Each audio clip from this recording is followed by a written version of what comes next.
Hi guys, this is Stoma here, and tonight is Thursday, so I'm doing a live interview with an inspiring woman as always on Thursdays. Oh, I gotta tell you, I am going to be moving the interviews from Thursdays probably to Wednesdays, because on Thursdays there's a Toastmasters meeting here locally and I have to attend that. I'm joining Toastmasters, so we're going to be shifting the interviews to Wednesdays, and next week's interview is by coincidence on Saturday because of time differences. So right now I'm just waiting for Caroline to join me in the interview, and she hasn't joined yet, so let's give her a minute. Okay, there we go. Hold on, this should work. This should work really well too. Yeah, I'm gonna tell you all about it Hello, there you go. Brilliant. Hello. Brilliant. We made. Hi, great to see you. Fantastic. Right, so Caroline Hill here, let's refer to the title maybe of this interview is Loo Rolls to Lycra, and the reason is that Caroline went through a major sickness and then surgery, and she's got now, I want to say this right, ileostomy? An ileostomy, that's right. Ileostomy. We will explain to the audience in a second what that is, because not everybody might not necessarily know. I have some youth as viewers from ileostomy. So she's got now an ileostomy, and she's also doing IRONMAN, and the journey is pretty incredible, because Caroline here used to be a couch potato, much like like I am exactly. So guys, if you like this at any point in time, give us thumbs ups, give us hearts, etc., comment, and you may want to tag some people who are struggling with their will to start doing sports. For example, we've got springtime now, so this is perfectly in line with the time in the year when you want to get inspired and start doing something with your life. Or if you have somebody that is actually sick and suffering, this may really help them get inspired. First thing, before we start, so that you can actually make a deeper connection, we cracked the personality code of Caroline. Thank you so much for doing that. And you can, oh, sorry, I didn't post a link to cracking the code. Wait a second, I made a mistake. I'm just gonna post a link to cracking your personality codes, guys, so that you can crack your code. It only takes up to 90 seconds, and then you can see whether your personality code matches Caroline's. So if you have a bigger chance of becoming a triathlete in IRONMAN. Yes. Okay, so I've posted the link. Yes. I've posted the link over there, and I'll post it on our live here as soon as my laptop starts responding. There we go. Bear with me. Crack your code. Okay, it's bybanco.com/unboxingyou, right? And Caroline's code is this. So she's an action taker. As a starter, she's an action taker. There we go. So, and the second code is nurturer. So, which is the same as mine, basically. Which means Caroline likes changes, likes action, likes to take opportunities and chances, and she also cares deeply about people, community, charity, and causes, etc. Now, the last two personality traits are the blueprint, and then the last one is the knowledge person. So somebody else must prepare the data for you, basically, when you do your run and nutrition. I'm assuming because you care more about doing the run than going into the charts and defining how much, I don't know, fiber you need to eat every day. Is that it? Absolutely right. I'd rather be guided by somebody who likes the details, the geeky bits, as far as I'm concerned, which is why I've got a coach who does that bit for me. Awesome. So that actually fits in your personality. Okay, so the code is ANPK. Anybody who has that code, stay tuned, because you will just click with Caroline. Right, and now let's move on. So the usual question that I usually ask Did I thank you already for taking the time to meet us here today? I don't think so. So thank you so much for taking your time No and worries, glad to sitting do it. down for this. Yes, this is my rest. This is it. This is your rest, right? Yes, I can imagine. This is the most sport that I get in the week. Okay, so just by hanging out with Right. you, that's my exercise actually. Uh, right. So the first question: what was your first job? My work, if I go way back, my first job was actually as a secretary for a motorcycle dealership. I actually left college as a secretary because I didn't know what else I wanted to do. So I kind of fell into a job at a motorcycle dealership. But back then I was riding on motorbikes, so it was kind of a love of motorbikes that made me do that. But I fell into marketing many years ago, and I've kind of stuck with that ever since. Right, right. And then you started your own. So that's your first job, and then you started your own company with your husband. No, your husband joined later. Later. That's He really joined funny. later. He joined Right. later and married the boss. Yeah, Married the boss. Oh, I was cute. I've been running my own PR and marketing agency for 28 years now. So I went out in my early 20s. I suppose like a lot of people got made redundant, and it was like, well, rather than try and find a job, I thought I could do better than other people, and I knew my market. So I went out on my own and never went back for a job ever since. So, but you know, There that's we my, go. The red personality yeah, trait. yeah. There I it think is. There it is. I I always thought, you know, I'm good at what I do. I'm good at PR and marketing. And at that time I was in the technical industry, so working in a very male-dominated area. But I'd been in it for a couple of years as an employee and got all my established contacts with the media. So I just Mhm. thought, go for it. You'll hear me say "go for it" a lot, but Right. that I reckon Okay. I was doing it back then. Actually, come to think of it. Yeah, you probably were. Yeah. Right. So then, and your husband came and he married the boss. Yeah, Yeah. yeah. My husband's a graphic designer, and Uh-huh. he was somebody that I used to outsource work to. When I decided I wanted to bring the design work in-house and create a new part of the business, I invited him as a friend to come and set up the design studio. And well, once he moved into the business, it was kind of a natural progression. We sort of gravitated to each other, and we ended up getting married. And yeah, that was it. We're still together. We've been married for 16 years, and yeah, we've got 2 kids and still running the business. I'm still doing PR. He's still a designer, so it's quite a nice combination. I'm works Yeah. and he's pictures. All fits. It all fits. Beautiful. Okay, so let's get to the harder part. So the agency was running well, right? Yeah. And Yes. then something went wrong. What was happening with you? Yeah. Well, we moved down into Devon in the UK, down in the southwest, and my little boy was like 9 months old when we moved. A year or so later, I was pregnant with my daughter, and it was whilst I was pregnant that I ended up becoming ill. At the time, I was losing blood, and I thought it was the baby, but it wasn't. It turns out that I had ulcerative colitis, which is an inflammatory bowel disease. So this isn't confused with IBS, which is very much lifestyle um, generated, you know, anxiety and stress. This was the disease. There are two. There's ulcerative colitis and there's Crohn's, and they just affect Hmm. different parts of your intestine. And for me, it was Hmm. inflaming the whole of my large intestine. And so after Natasha was born, she was a C-section baby. Um, I lost 2 stone in 2 weeks after she was born. Such was the nature of the disease. It just, you become emaciated. It ravages you really, and the only treatment was steroids. So really, from when she was 2 weeks old, I was put onto a course of steroids and all the other drugs that counteract the steroids.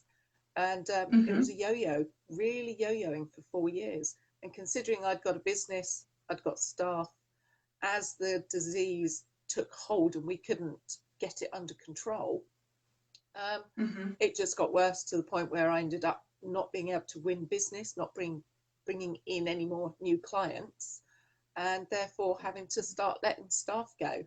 So it really was going downhill very, very rapidly. So the disease didn't just affect my personal life, it had a massive impact on the business. And because Craig On and the I work business, together, which it's exactly massive your impact. whole family depended on this. So we're All of talking it, four yeah. people with your stuff. Yeah, Yes. yeah, absolutely. So that really sort of ravaged me, and we got to the point where we'd lost the staff. I'd had to let my staff go, and I had to make a decision about how to lead my life from that point onwards, because I'd become completely housebound. The disease means you cannot be more than 2 foot away from a toilet or a bathroom. You know, you just lose control, and that's horrible for Right. anybody. Dignity, you know, not so much embarrassment when I'm at home, but you know, to be outdoors and get caught out like that, and I mean caught instantly like that, suddenly you need the loo that quickly. Right, That's exactly. how Do you this want to disease. share the points in time when your husband realized Oh, how it was influencing your life, how you were rushed to the toilet, really like rushed, and yeah. you really had to run? Maybe that's why you started running, because you had to run to the Yeah, toilet. maybe I learned then. That's your first hint. But I think my husband had seen me at home. He'd not seen when I was out with clients, because I'm the front of the business. I was the one out and about all the time. But we went out on a very rare night out to the cinema, and I'd managed all Because that day. was at the point in time where you were actually practically staying at home already, because Yeah, you didn't want to leave the house at yeah. all. Didn't want to leave Because the house because you never know when anything's going to hit. So I was never right. going out. And at that point, I had 2 small children, and I couldn't even play with them, because if I got down on the floor to roll around with the kids, that would set the system off again, and I'd just have to dash out to go to the loo. So really, from the moment Natasha was born until she was 4, I spent very little time playing with the kids, because I couldn't get on the floor. It would just set off I'd have what we call a flare up, and the flare could go for days, but I would be dashing off the toilet constantly. And Mm-hmm. when you're in there, you just lose all control, and you could be there for hours, say hours, up to an hour, just in the bathroom. But you've got no control Wow. of your body. Oh, it was horrendous. Oh. It was really awful, awful times. And to even go back to it, it's funny how your brain forgets some of the bad bits. I think you mentally block out the bits you don't want to remember. But I mean, when I got asked to write my autobiography, and I had to go back and relive those moments to write about them, Mm-hmm. to share with other people exactly what it's like living with that disease. But on this night out, just going to my moment where everything changed, was yeah, we'd gone to the cinema. I'd hardly eaten all day. I'd managed everything, kept everything calm, went to the cinema, watched a movie, but it was on the way back to the car afterwards where suddenly it's the uh-oh moment. I've got to find somewhere to go. Late at night, Saturday night in the middle of town. Only place I could find was bushes on the high street where we were walking. So my poor husband had to go on watch while I hid in the bushes. And I was gone, obviously, 40 minutes, 50 minutes, who knows? You lose track of time when you're that ill. And Oh my. he was, I think it was the first time he'd ever seen me affected outside of the house and realised the impact. Because when we walked over to the car after, he said to me, Caroline, I think we ought to start thinking about installing a portaloo in the car. And it's that very moment I went, no, I am not going to live my life around a toilet. Right. And at that point, a surgeon had suggested surgery to me, but it was one of these, oh my God, I don't want surgery. I don't want a bag for life. All the fears that everyone goes through when they're front. So, 1 second, my phone is running down on power. So for me, it was just that moment of, I've got to make a decision. I've got to do something different now.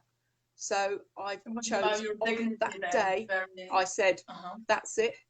I'm going to go and have the surgery. I'm going to have this cut out. And yeah, that was the step forward. That was my now what moment. It was the moment that I made a big change. So yes, right. It was a massive ordeal, and mentally a massive ordeal as well. because it's one thing physically coping with having a stoma and ileostomy, but actually mentally accepting that this is the way your life's going to be from here on. It was a very, very hard thing to make my mind up on. Yeah. So, and you decided for the surgery, you were the first woman who had the what, keyhole surgery in the whole world? yeah, single site keyhole. I went into surgery knowing I was having keyhole surgery, but what I didn't know was that I would be the first person in the world to have it done through what they call single site keyhole, which meant there was only one hole where all the equipment went through, where they did all the work, and that's where my stoma then came out. And so I have no scars, no scars at all. So, but I didn't get told that before. I got told afterwards. It took him about an hour longer. The surgeon said it took him longer, but yeah, that was the world first, and that was 10 years ago now. Beautiful, fantastic. So the stoma, the ileostomy, can you just explain, like in one sentence, what that is, so that everybody is aware of what we're talking about here? Yes. Kind of a lifestyle change that is. Oh yeah, definitely. The stoma is where the end of your intestine comes out through the wall of your stomach, so you have a permanent bag. The ileostomy comes off the end of your small intestine, the ileum. So basically the whole of my large intestine was removed, and the end of my small intestine just protrudes through my stomach wall. It's almost like a little thumb sticking out, like this little thing. And my children called it strawberry, because that's what they said it looked like. And then you just have a bag. You just put a bag, and I changed my stoma bag. So yeah, and that's what I live with now. It's just learning to cope with having the bag. So, but I was discharged within 2 days. So I was self-caring within 2 days. I just had to rest up for a few weeks. So right. Yeah. 10 years ago. Great 10 years ago. Yeah. I know. And I was just like saying, just before we went live, to Caroline, do you need a bathroom break? And I'm like, no, you don't. I don't even stop on cycle rides sometimes. I must just say, I just need to get a charger here, because I think this might die on me. Okay, yeah, plug in your phone. Bear with me 1 second. Let me get that. Okay, cool. So guys, we're gonna get to the couch potato stuff, because Caroline, she never really did any sports before. She was not sportsy at all, and we're talking about a woman in her 40s. I don't remember exactly. I think she's 53, and she allowed me to disclose this information to you. So imagine starting to do sports with this major lifestyle change. By the way, give us a thumbs up, give us hearts, give us comments, etc. Whenever you feel like what we're talking about is interesting and cool. And you can also share the video with the people that should see this, right? I've shared it to my page and my group. And to those who just joined, you can crack your personality code with the link that I put in the comments to check if your personality code is the same as Caroline's, and to see whether you have the chance to becoming a triathlete as big a chance as Caroline. And her code is this, so it's going to be ANBK, sorry, ANBK. Crack your code, quickly do it now, even it takes less than 90 seconds. Okay, there we go, you back? Sorry about that. Yeah, I didn't want to die on us in the middle. So no worries, I'm the talker, so I kept them busy. Ah, yes. Awesome. So okay, so after your surgery, what happened to your lifestyle? Did you go okay, how old are you? Because I was just like, we spoke about it. I said you were 53, I think. Yes, you're right. Yes, I'm 53. Yeah, I'm 53. Okay. And we're talking 10 years ago was the surgery. Right. Yeah. So then you were the couch potato. Like, what happened then? And what happened? What was your first? I was always all my life I've been couch potato. Back at school, I hated the cross country running. Yeah, anything that involved running, you could forget it. Yeah, that wasn't me at all. And I was scared of water. I couldn't put my face in water. So I was a complete wuss and a complete couch potato. So really, as you imagine, the least sporty person you could ever meet in your life. So after my surgery, I feel for you. oh, I hated it. But I found after my surgery, because I'd been on steroids for so long, I'd puffed right out. So I was really big and bloated and overweight, because the side effects of steroids is that you gain a lot of weight. And I had found before surgery that I was depressed just looking at myself in the mirror. I couldn't look in a mirror. I didn't recognize me. And that, you know, that would have me in tears. And so after surgery, I decided I wanted to get back to being fit. I wanted to lose the weight. But couch potato Caroline, there is no way on this earth I was going to go out and do a little jog after work every day. It's just not me. I just can't do it. And so I decided I needed to have a goal. The only way I was going to go out daily and train was if I had something to train for. So initially, I decided to do a cycle event, because I couldn't run and I couldn't swim, so it had to be cycling. I hadn't ridden a bike since God knows when. But I went out on my old mountain bike and started riding on a daily basis, and then got on my my old road bike, which was an old Peugeot Audax, which was a heavy aluminium type bike, more aimed for touring, this bike. And I signed up for a cycle event. Now, I went to my GP, my doctor, to just check it was okay to take on something, you know, like this after my surgery.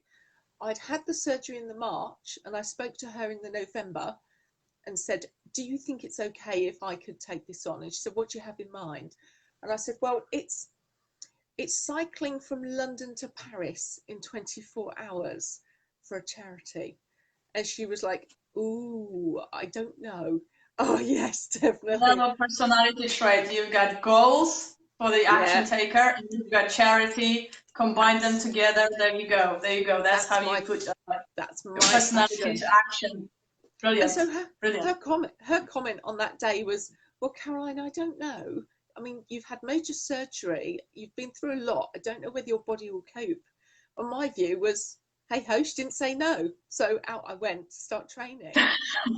But as you know, but I was actually going back, thinking about it, I was actually suffering with osteoarthritis, because one of the side effects of steroids is arthritis. And my knees, my knuckles, my hips were really stiff and painful. But going out on the cycling just loosened everything up. And to this day, I have never had any kind of issues. It passed. It went away with the training, with the cycling. And I did cycle London to Paris in 24 hours. I relayed it with a friend of mine. And that was just over a year after my surgery. And so it was like, I've done it. I've achieved it. I lost some weight. I achieved something I really fancied doing for a good cause. And then I slipped straight back into couch potato mode. That's it. Goal achieved. Back to the sofa. So that was, but I met lots of new friends on that ride. And it was probably 2 years later, and they went, Caroline, we're doing another one. Would you like to do Newcastle to London? Now, what I'll explain, London to Paris is 270 miles. And yes, we have the ferry in the middle, so we get that as a bit of a rest. It's the only decent rest. Newcastle to London in 24 hours is 300 miles. And we were doing every 3 hours you would feed, then move on again. You'd only get 15 minutes or half an hour break every 3 hours. And I can tell you, it rained. But you're ahead of them because you don't need bathroom breaks. Oh no, I don't need those. No, exactly. I carry my own. But what we did was, we did that one, but it started raining an hour into our ride and it never stopped. So it was 18 hours out of 24, it rained on us. But again, it was another event that I could tick off. So yeah, so I was chuffed with that one. So that was 2 24-hour bike events. And then just 5 years ago, which is when maybe madness sets in, I decided that all that time I lost when my children were small, I wanted to have that time with them. My 2 kids swim like dolphins. They're wonderful swimmers. We live by the coast and they've had lessons since they were tiny. And I wanted to learn to swim. I was terrified of water. I'd had an experience as a kid which panicked me, and I'd never be able to put my face under water, never go outside of my depth. You know, I was fearful of water, but I wanted to learn to swim, just to swim with them. And that was all I was aiming for, is just to learn to swim. But within 3 months of lessons, old gung-ho Caroline decides, I can swim now and I can cycle. I know anyone can run. Why don't I find a triathlon that I could do? And so I went and found my local tri club within 3 months of learning to swim, and just joined the tri club. My whole ethos is, my ethos in life is, if you want to achieve something, you have like-minded people around you. And for me, if I wanted to be a triathlete,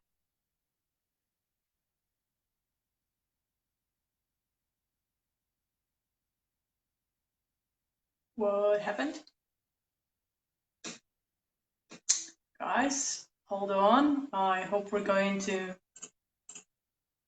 get back on track. I don't know what you can. Oh, okay. Okay, there we go. We're back. We're back. I don't know what happened there. Right. Yeah, so basically what I had been doing was thinking, well, I can swim now, and I know I can ride a bike, so maybe I could just run and do a triathlon. And yeah, with the tri club, I joined the tri club in the December or January, and then it was our in-club tri in March. And this wasn't an official event, it was just our own little event. And so I took part in that, and I was so far behind that the man collecting the arrows actually caught me up. So while he was collecting up the markers, he found me still walking, I think. And so he helped me finish. And I was 20 minutes behind the last person. But that was my induction to learning that you can't just run. You have to train to run. And that was 5 years ago. So now I've gone on with my tri club. I get carried away with my teammates, think, oh, let's do XYZ event. And I think, yeah, that sounds good. And I go with my friends. I love doing it with teammates. So that's what I did. And I went longer and longer. And by that, I mean the distances were getting longer and longer. So we started, the sprint triathlon was the tiny one, which I started with, which is just 16 lengths of a pool. Then it was about 15-kilometer bike and a 5-kilometer run. That's a sprint triathlon. Then that's you go up easy. To, well, yeah, the running wasn't easy. But then you double them and you get to what we call Olympic distance. So just double those distances. Then you double those again and you get a half Ironman. So at a half Ironman, you're doing a 1.2 mile swim, 56 miles on the bike, and then a half marathon on the end. Right. And dare I say, yeah, and then the next one is you double all of that again, which takes you up to Ironman.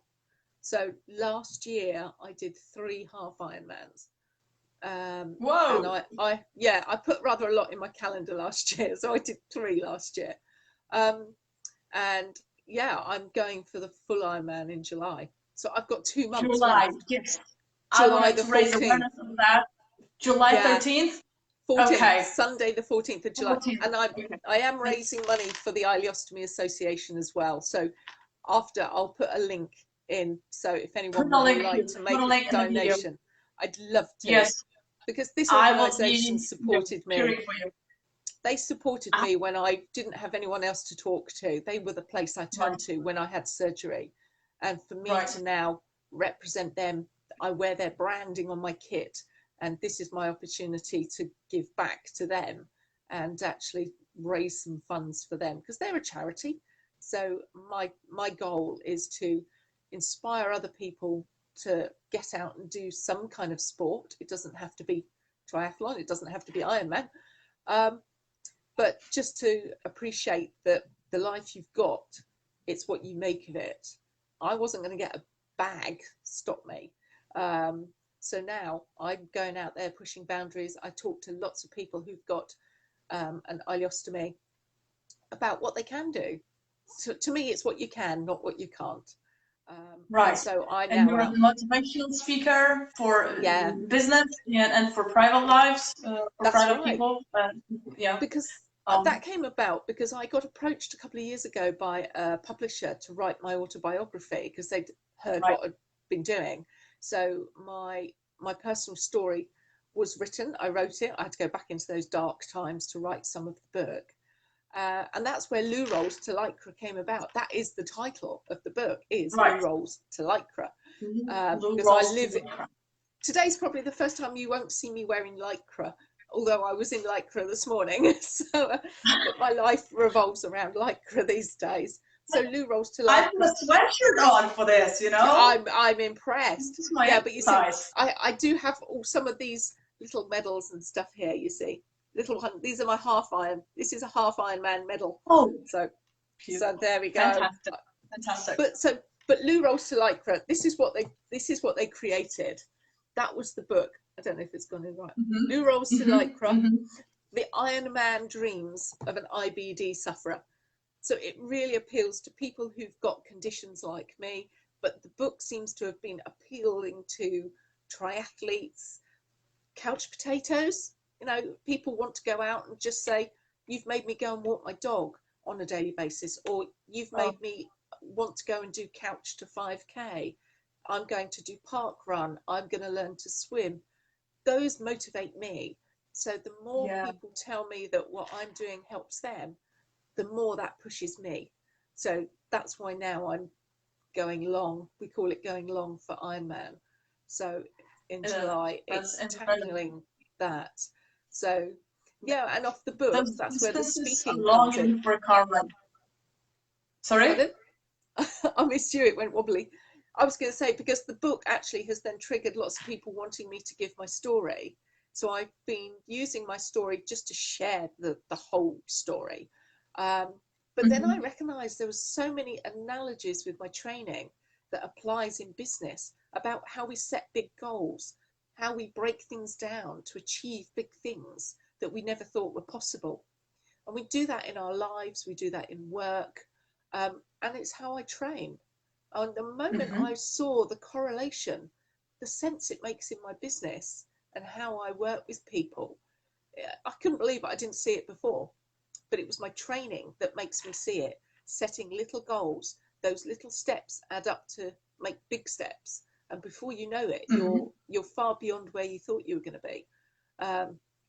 But that's my ethos. It's little steps, and we will get there. And anything's possible. In my book, anything is possible. So the fact that I couldn't swim, I was scared of water. I'm now doing 2.4 mile open water swim for Ironman. And then I've got the hills, 112 miles of hills, and then a marathon.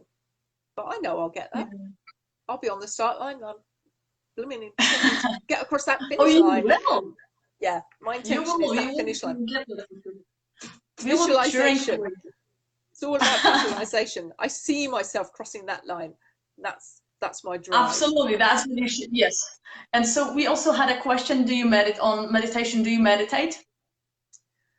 Now it's funny. I don't consciously meditate. But what is strange is when I'm swimming, when I'm doing long distance swimming in the pool, and I swim up to 3 kilometers when I'm in the pool, you go into a zone.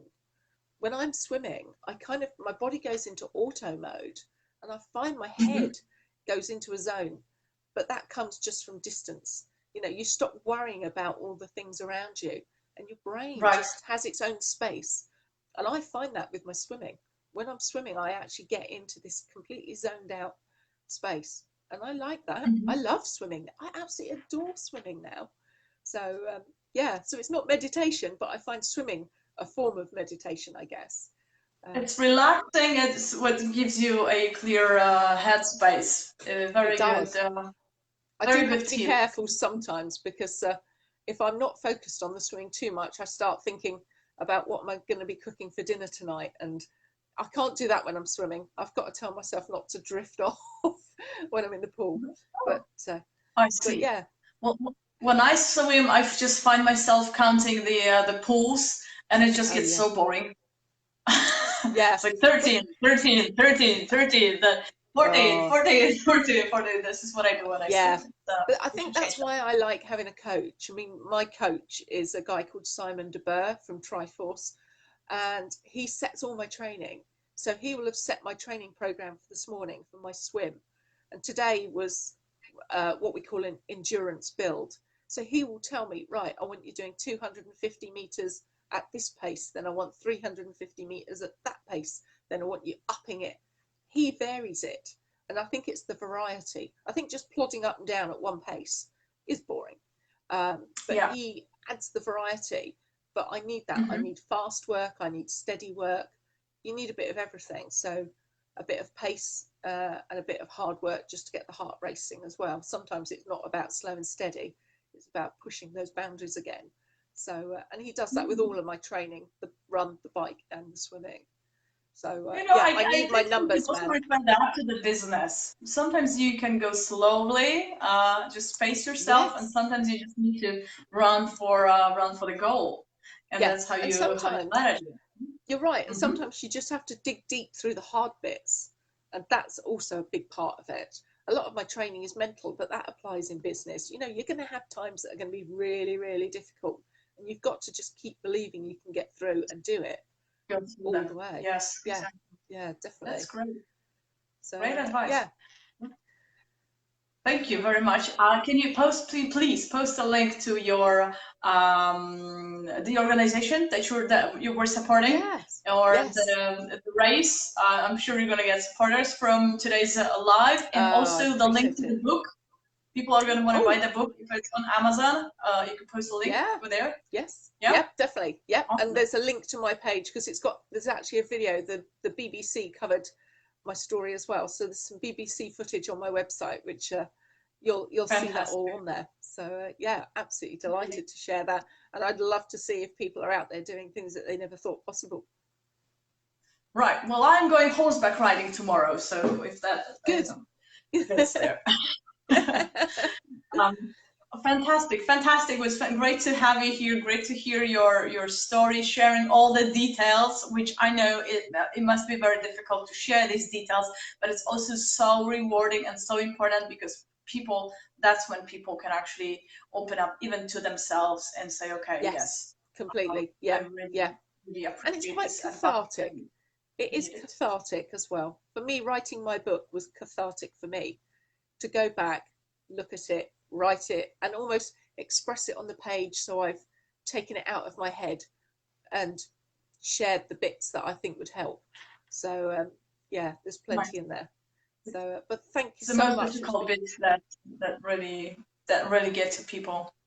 Yeah, it's been absolutely brilliant. I will be cheering for you. I'll be cheering for you. Let's stay in touch. Absolutely, as always, I always stay in touch. See, Martin's going to buy your book already, so. Oh, bless you! Thank you so much. Enjoy your evening. Thank you so much, and thanks, guys, for watching. I hope you like this. Give us some hearts and share the video.